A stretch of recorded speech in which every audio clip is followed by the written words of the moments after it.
Here at the 5 Reasons Network, we like to work with the people who are endorsing the network. We feel it builds a connection. And also, these are the types of services that we think your business can use as you try to grow it like we're growing ours. One of those businesses is miss-inc.com. That's miss-inc.com.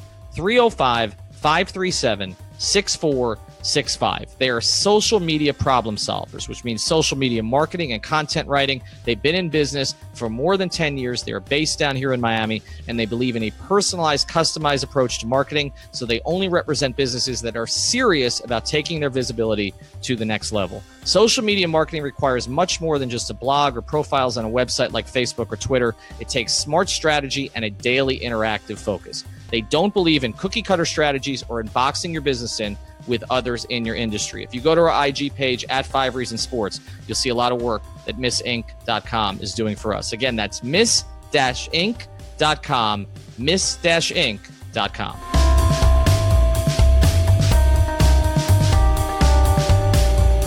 Welcome into another edition of the 5 Reasons podcast. My name is Chris Whittingham, joined as always by Ethan Skolnick. We are on the eve of NBA free agency, and so we're going to be covering NBA free agency quite a bit here on the network. Obviously, be sure to follow Miami Heat Beat, also 3 Yards Per Carry, Pitch Invasion, and Ballscast, the other podcasts in our network. But today, to discuss the latest on NBA free agency, we feel a sense of urgency because these things can change very quickly. We're joined by NBA insider from USA Today, Sam Amick. Sam, thanks for the time. Ethan, Chris, thanks for having me. I appreciate it. Yeah, so a lot to get to here. We'll start first with the news. We're taping this on a Thursday, and the news on a Thursday is that Paul George is telling Oklahoma City that he is not going to opt in to the final year of his contract. Now, we might have anticipated, but I think some people are taking it as he's more likely to leave now because he's a free agent. That's not necessarily the case, is it, Sam? No, not at all. It's funny to me sometimes when certain developments seem to make more of a splash than they should, and I would put this one in that category. I kind of chuckled this morning. Admittedly, being on the West Coast, I woke up to seeing that news was already out there. And like you said, Chris, people acted as if it was a development. It's not a development at all. It was widely expected. The Thunder feel as optimistic today, and after this happens, as they did before. That doesn't mean they're going to get their guy, but, they are feeling fine, and they knew this was coming. So, Sam, give me the reasons why he would stay in Oklahoma City. Is this simply a money play? Because it didn't look comfortable for him at times last year, playing with Russ, and I know obviously you're pretty tied into that situation there in OKC. And also, it didn't seem like he and Carmelo had much of a connection there. And now Carmelo is going to opt into that $27 million contract. So if Paul George was a couple things, if Paul George was to stay in Oklahoma City, do they try to move Melo? And from his perspective, what is the benefit to staying there? So there's a lot to unpack, and I think because it's a complicated landscape, something, Ethan, that you're hitting on that I do think is interesting is that Paul, in some ways, is one of those people that, like you kind of made the observation that he didn't necessarily look comfortable at different times on the court with Russ, with Melo, with that entire group. I don't know if he would agree with that, even though anybody who's objective watching it probably comes to that conclusion. He consistently spoke with a level of,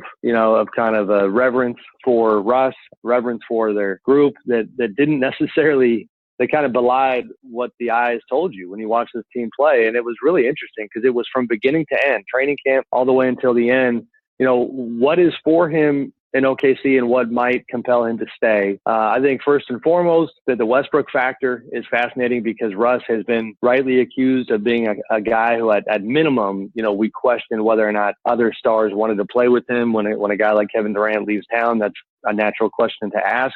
And Russ, I think, has evolved and changed when it comes to his wiring and his personality. And I think he's done a nice job of really connecting with Paul, and they seem to be legitimate friends off the court. And I think that's been a positive. Paul, it's funny because for all the noise and again, rightful noise about Paul and the connection to LA, being from Palmdale, outside of LA, and the glitz and the glamour that comes with that market, Paul's also kind of a country guy who loves the OKC landscape. He goes fishing out there all the time. I actually went to his house during training camp, and he's got lakes within walking distance of where he's at. And what I'm hearing right now is that there is part of him that likes the simpler things and isn't necessarily feeling the idea of going back home to the West. The money side, I think if he does stay in OKC, I'd be very surprised if he came back or anything, I think he would have an opt-out next year. We'd probably kick the can down the road a year, and he'd get to see how this thing builds. The last thought on that front is when Andre Robertson got hurt last year, and I know to the mainstream audience, that's just not a big name. That's not the kind of player that you would think would really factor into an equation like this. But he is so good on the defensive end, and they got so much worse defensively when Andre got hurt that I know that Paul does feel like that created a little bit of a what-if scenario where he feels like year two with this group could be good. And you had asked about Melo, too. I mean, did they trade Melo? We shall see, but they got to be a little bit careful because, again, agree or not, Paul's perception of Melo is so positive and matters because I think their ability and willingness to go land him last year, say what you will about how bad he was and how tough of a situation that is, but it sent a really strong message to Paul that OKC front office was aggressive in the kinds of ways that he had always wished the Pacers front office had been when he was back in Indiana. So I think, they need to be a little bit careful there. Do you think there's a path to improvement for Oklahoma City? Because even with all the fit issues, there's still a team that went out in the first round to the Utah Jazz. Do you think that with all the contracts that they have, really it seems like all they can do is just bring Paul George back and hope that maybe some buyout guys end up their way? Like, I don't see a lot of ways that they can actually get better. Yeah, I mean, I believe, and I'm going to make sure I don't misspeak here, that they've got their mid-level, and that there was already kind of chatter a couple of months ago. I remember talking to one of Paul's people, and they were kind of speculating and looking ahead a little bit and brainstorming about who might be able to, who might come to town for limited money, but with the chance to be a special piece for a group that they think could still be special. I would love to know what their short list is. We didn't really kind of crystallize any specific names, but I did find it interesting that in terms of the level of buy-in from Paul and his associates, that they were already having these kinds of conversations. I definitely got the sense that, let's say he decides to stay. I think step two is that the recruiting probably has already begun. I mean, right now it's like hypothetical recruiting. Hey, if I stay, what do you think? You want to come help us out? So I don't know who they have in mind, but I think that, you guys know the league and how it has just become this fraternity of sorts where the stars themselves a lot of times hold more sway than even the GMs when it comes to just actually convincing somebody that they might want to relocate. So I think in their minds, even with limited tools in the tool belt, they might be able to get something done. So if it's not Oklahoma City, I mean, the foregone conclusion, at least, with the media and the public, has been LA. Like from LA, that was the talk last year when they, Kevin Pritchard makes the trade to bring in Oladipo, was that he was probably heading to LA eventually anyway.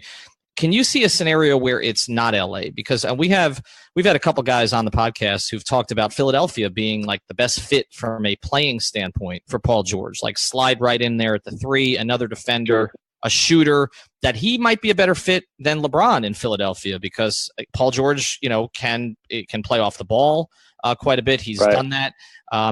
Do you see any scenario where he ends up in Philly, in Houston, in some other city that we're not really talking about other than Los Angeles? I can't. I've got a qualifier that I've had in place for a couple of years now that there's such a circus element to every July that I have officially taken the stance that I'm just never going to say never on anything anymore. You could tell me LeBron's going to Sacramento and I'd say, sure, who knows? I mean, it's like this league always amazes me and shocks me. And so in that regard, who knows? But I have absolutely zero intel or reason to believe that he's seriously considering anything other than OKC and the Lakers. And the Lakers subplot is one that certainly, I mean, I've trafficked kind of in that space a lot over the past couple of years, and I think my takeaway at this point is, I was writing that Paul was hell-bent on going to the Lakers when he was with the Pacers. And in that moment, that was true. But you guys know how, the power and the politics come into play. In that moment, he also needed leverage to send a message to the Pacers that,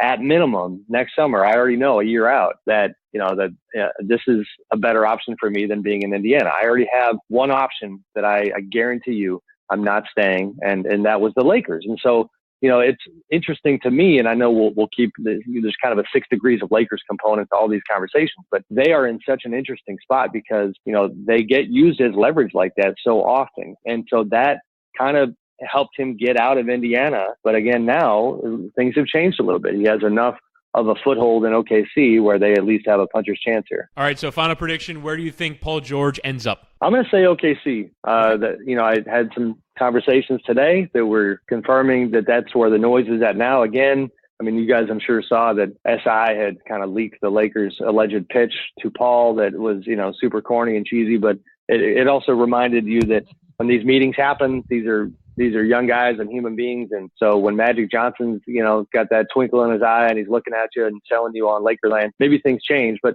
the other reason I feel that way is, in real time, as we're talking here, the Kawhi Leonard stuff is heating up. And I think it is definitely a reflection that the Lakers are highly concerned that they will not be getting Paul George. Like the degree to which they are willing to go all in on Kawhi is indicative of the reality that they know they probably can't get LeBron if they don't bring somebody else to town first.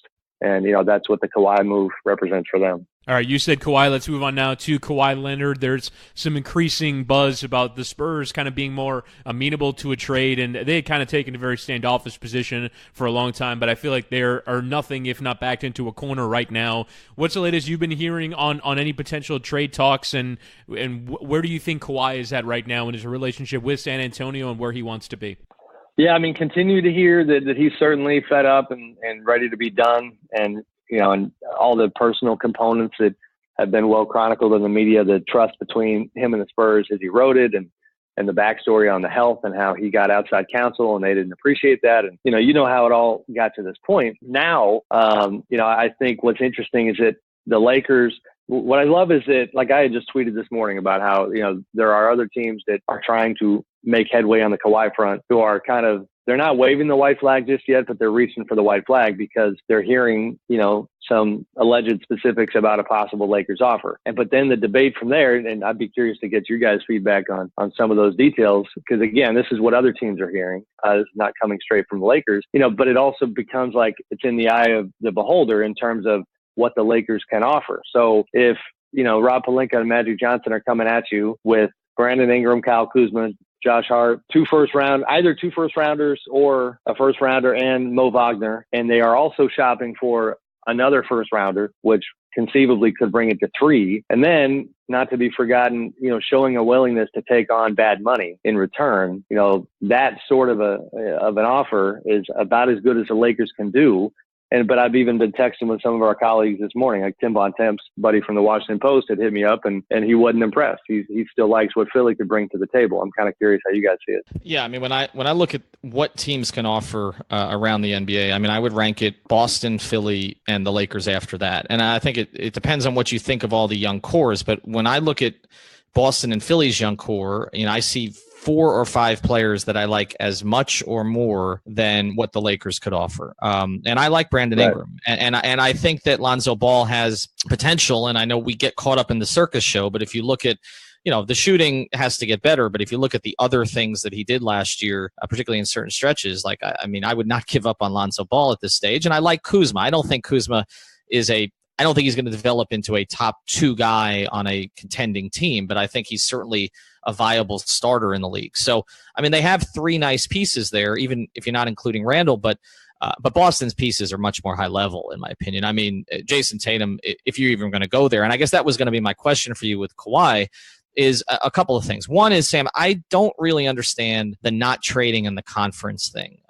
We've talked about that with a couple people too, and I don't really get that. It's one series basically. In the way the NBA schedule is dictated, you play teams in your conference more often, obviously, but you still play the teams in the other conference twice. This isn't baseball, where prior to interleague play.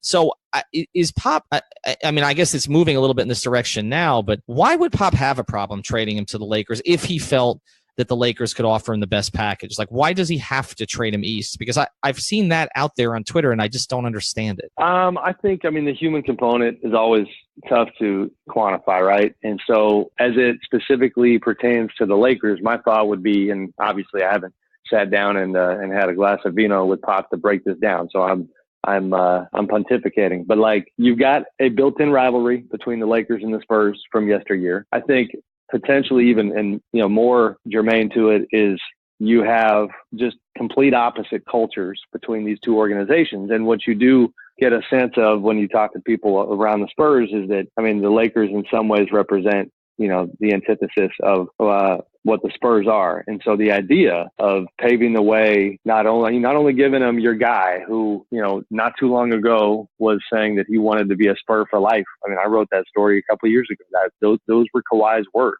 Wanted to be there forever. So not only give him your guy, but then pave the way for LeBron, a guy who Pop holds in great regard and certainly would love to get his hands on himself. I just think it would make it tougher for them to turn a new page and to watch this thing unfold. Now, obviously, like we just talked about, if the offer is good enough, you got to do what's best for the franchise. I don't question what you're saying at all, Ethan, when it comes to the fact that it doesn't necessarily make a lot of sense, but we do see this. I mean, what I find kind of funny about the Paul George trade to Oklahoma City that now is getting kind of re-litigated in a positive way for the Pacers because Oladipo and Sabonis turned into really good players during their one season there, is that Kevin Pritchard did the exact same thing. He did not want to have Paul George in the East. And the Cavs are sitting there, wishing they were able to get that deal done. And by all accounts, Kevin had a similar type feeling where he was upset that Paul, I mean, it's a pretty analogous situation. He didn't love the way Paul was handling it, and he wasn't about to give Paul what he wanted. And lo and behold, it's just ironic that Paul ended up actually liking where he went because it was Kevin's way, I think, of partly trying to send him off to Siberia. I don't think he thought that it was going to be something that he liked. So you do see it, even if it doesn't make sense. Right. There's almost spite in it, in a way, and I think it's still bizarre to me, though. To me, what this all comes down to, as it relates to the trade, is what are these teams willing to put on the table? And so with Philly, I don't think they're putting Simmons or Embiid on the table. I think that's a non-starter for them. Right. And to me, I'm not sure that the rest of what they have is enough. And then with Boston, it's what are they willing to put on the table? And that can really range in a million different ways, starting from the young guys to the veterans. Like, if you're Boston, do you think that Kawhi Leonard can maybe win you the championship? And if that's the case, what are you willing to put on the table? 100%. 100%. And I actually, I mean, I'm getting the sense, again, all in real time, but that it's probably, I don't think it's a lot right now. I mean, it had been reported this morning that it was not only the Lakers, but the Celtics also currently engaged with San Antonio. And I'm sure that is the case. But, the only insight I got from the Boston side was there's not a lot going on right now. And I think that the one thing we can't gloss over is that there's just a major difference between the negotiation between the Spurs and the Lakers and the rest of the league, because everybody knows that Kawhi's a free agent next summer. And that every asset you put on the table to potentially get him now without a promise, and forget about without a promise, it's actually like with a promise that for a lot of teams, that he will not resign, because there has been some kind of boogeyman scare tactics going on here where his people have reached out to certain teams and said, this is a bad idea. You're going to lose assets for nothing. Now, I don't think that probably happened in Boston. I don't know if that's the case, but they still have reasons to be concerned. Same thing with Philadelphia. So we're kind of sitting here debating, who can give the Spurs the best package, but that's not necessarily the conversation, because the Lakers right now seem to be the only one that might be willing to go all in. We have no indication that that's the case for some of these other squads. You may have noticed that there have been more advertisements and sponsorships lately on the 5 Reasons Sports Network, and it's not just because we're providing content in a different way than you can get from other people in South Florida. It's also because we're working with a great company, and that company is SpaceWolff.com. So I want you to check them out. You can find them on Twitter at @SpaceWolff. That's ADSPACEWOLFF, 2 F's at the end. Make sure that you check out their website, which is SpaceWolff.com. Again, 2 F's at the end, where not only can you advertise on our podcast, but you can find lots of other things to advertise on. Everything from over a urinal at a bar if you want to get somebody's attention, or a banner advertisement on a soccer field. They offer just about everything. They can customize the pricing towards you. And if you have a business that you want to get some advertising on, you can upload your business there and other people can find you. So again, that's SpaceWolff.com. SpaceWolff.com. All right, so that's Kawhi sorted. Now, everything kind of does get viewed through the prism of LeBron, and certainly George and Kawhi Leonard figure into the LeBron picture as well. So there is a report this morning from Stephen A. Smith that LeBron has reached out to Kevin Durant. There was another report about how he's putting pressure on the Lakers and other teams so that he's not the only superstar that goes to a place. So I don't think he wants to be left out on an island, but I don't know that there's a ton of other alternatives. So where do you kind of see LeBron's current situation? Super interesting. I just got back from Santa Monica and LA. I went down to the awards show. And, it's always a good sign when you still enjoy what you do for a living, because I'll be honest, it was a lot of fun.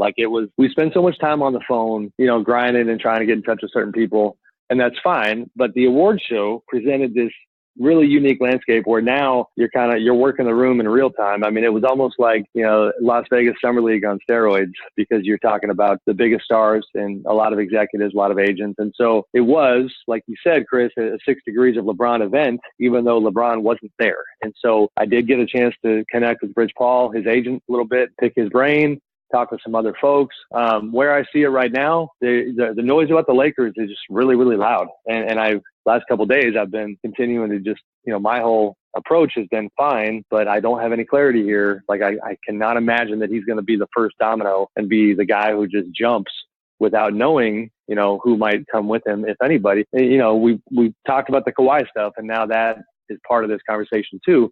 But it just feels like all the energy is moving towards LA, so long as they can execute the types of things they need to execute. From there, I say certainly don't count the Cavs out just yet, because there is a chance, if he just looks over that edge, looks over the cliff, doesn't love what he sees, and then realizes that I don't have to make this decision right now. I can go ahead and either opt in, which he has until Friday to do, or, sign a 1+1, do this thing next summer. 2019 free agency might make everything easier. Kawhi will be up, Klay Thompson, Jimmy Butler, guys like that. So, but I'd probably put the Lakers at the top of my list right now, with the Cavs number 2.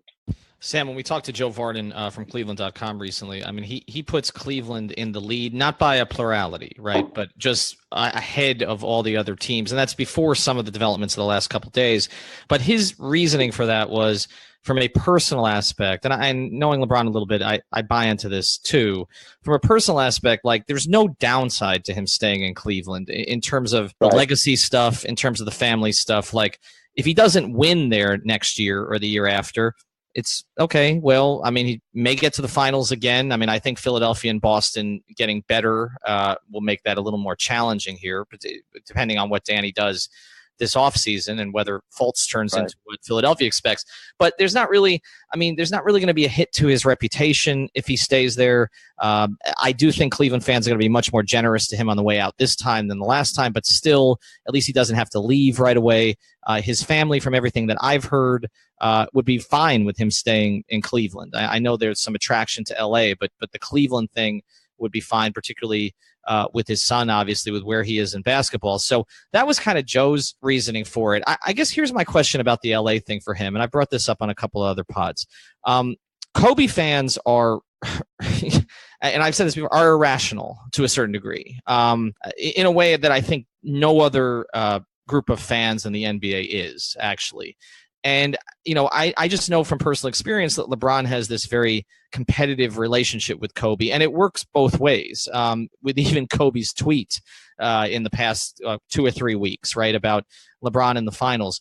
And I just wonder, him going to Los Angeles, like, if they don't win in the next 2 or 3 years, isn't he going to hear it out there? Like, Kobe won 5 rings out here. I mean, even going back to Magic, that to me, like, I don't know why LeBron would want to have to deal with that comparison, particularly because LeBron is a better player than Kobe ever was, but I don't know that Laker fans would ever accept that. And this is a 33-year-old, 34-year-old, 35-year-old LeBron who's going out there, not a 25-year-old LeBron who's coming to Miami. Did you see any of that? Does that make any sense? No, it does, 100%. I think, and not only that, it's probably worth noting that it'd be one thing if everybody in the Laker family seemed to be on the same page and was going all out to recruit LeBron. But Kobe's actions and his words have been puzzling, or maybe not puzzling, maybe just revealing. On brand. And yeah, 100% on brand. And so, and Kobe and LeBron have always been, at least outside looking in, seem to have a decent relationship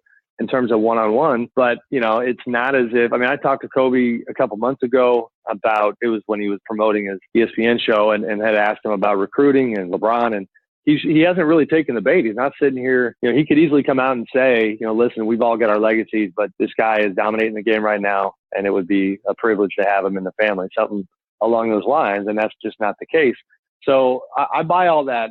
I think where I land is, can LeBron convince himself that, because you guys have heard him say multiple times the last couple of years, one of his talking points is that everything in his career at this point is cherry on top, and that he has already accomplished more than he ever thought he could. And when he says that, I always kind of wonder, does he truly believe what he's saying? Because if he does, I could see him just reaching a point where now with my family, I'm looking at this from a family component, from a business component. I've got Uninterrupted out there. I've got Spring Hill Entertainment. I've got different opportunities. I've got the fun that comes with being in the sun and having a different version of the Miami lifestyle that he obviously enjoyed during those years. If he truly believes that he's at peace with where he is gotten in his career, and that he can just give it a go in Lakerland and not let some of that scrutiny and some of that, the noise you're talking about get to him, then maybe he does it. Only he knows the answer to that question. That would be a little surprising to me, because he's not